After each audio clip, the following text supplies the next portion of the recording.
પ્રકરણ વિદ્યુતમાં આજે આપણે ઉદાહરણ 6 જોઈશું કે જેમાં અગાઉ આપણે જોઈ ગયા હતા કે સુવાહકો એટલે કે વાહકોના જે અવરોધો છે એના પર અસર કરતા પરિબળો વિશે આપણે માહિતી મેળવી હતી કે જેમાં આપણે કીધું હતું કે કોઈ પણ વાહકનો અવરોધ છે તે તેની લંબાઈના સપ્રમાણમાં અને તેના આડછેદના ક્ષેત્રફળના વ્યસ્ત પ્રમાણમાં હોય છે, બરાબર.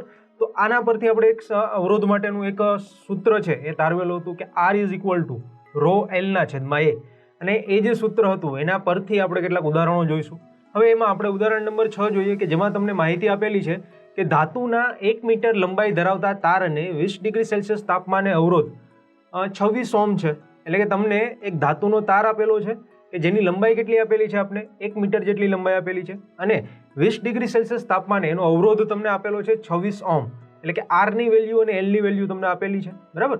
ત્યારબાદ તમને કીધેલું છે કે જો તારનો વ્યાસ 0.3 mm હોય, અહીંયા તમને તારનો વ્યાસ આપેલો છે તો આપણે કોઈ પણ સર્કલ લઈએ તો એનો વ્યાસ આપણે ખબર છે કે 2 પોઈન્ટ વચ્ચેનો આપણે જે અંતર લઈએ છીએ જેને આપણે વ્યાસ કહીએ છીએ, બરાબર. તો અહીંયા તમને એ જે તાર આપેલો છે એ તારનું ક્ષેત્રફળ નથી આપેલું પણ એનો વ્યાસ આપેલો છે.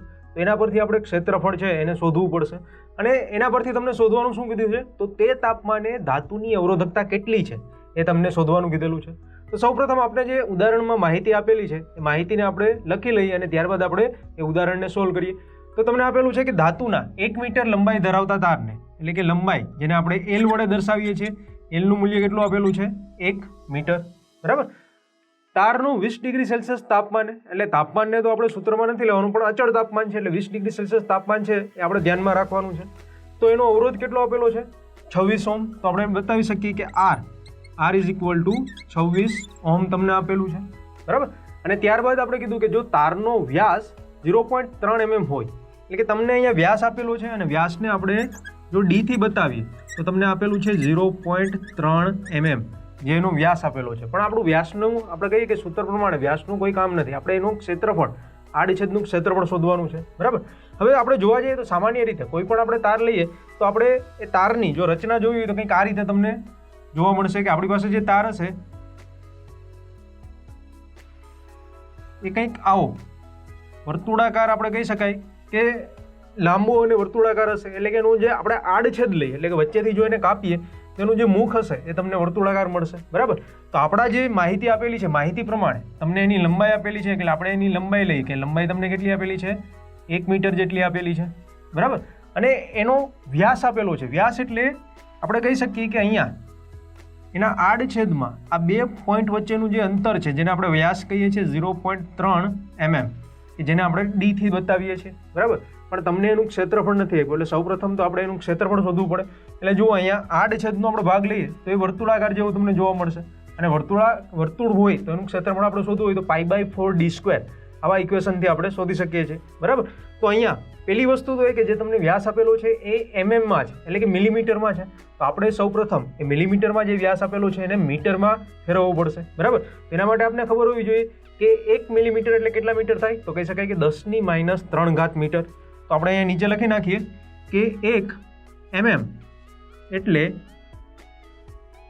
10⁻³ મીટર.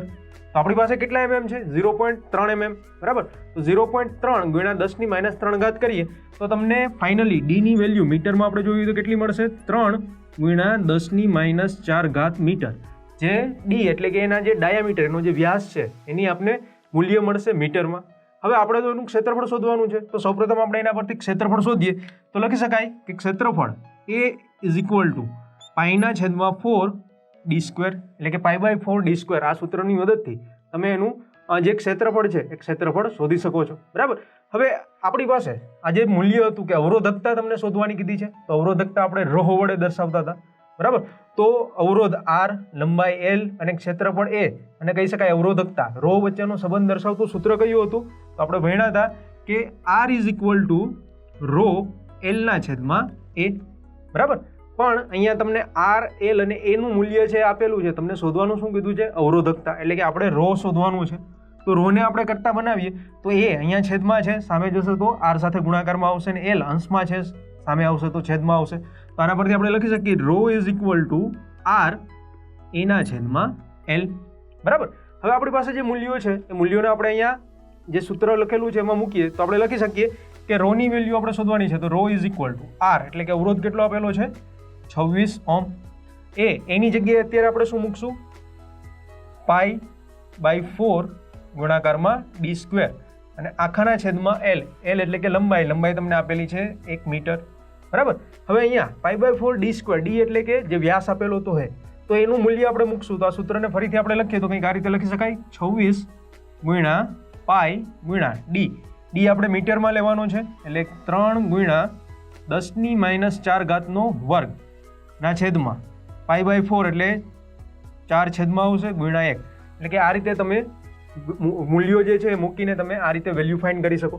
હવે જો તમે આનું સાદુરૂપ આપો તો તમને આનો જે આન્સર આવશે રો, એટલે કે રો આપણને ખબર છે કેટલો મળશે, 1.84 × 10⁻⁴, એટલે કે 1.84 × 10⁻⁴. અને અવરોધકતાનું મૂલ્ય શું હતું કે એનો એકમ આપણે કહીએ તો ઓહમ ઇન્ટુ મીટર, આ એકમ વડે આપણે એને દર્શાવતા હતા. તો અહીંયા તમે અવરોધકતાનું જે મૂલ્ય શોધવાનું કીધું, તો અવરોધકતાનું મૂલ્ય તમને 1.84 × 10⁻⁴ ઓહમ મીટર જેટલું મૂલ્ય છે, 10⁻⁶ ઓહમ મીટર જેટલું મૂલ્ય છે, એ મૂલ્ય તમને અહીંયા જાણવા મળશે, બરાબર.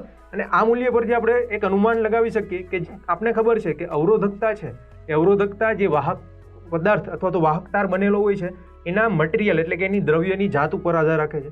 એટલે કે અહીંયા જે અવરોધકતાનું મૂલ્ય છે 1.84 × 10⁻⁶ ઓહમ મીટર, બરાબર.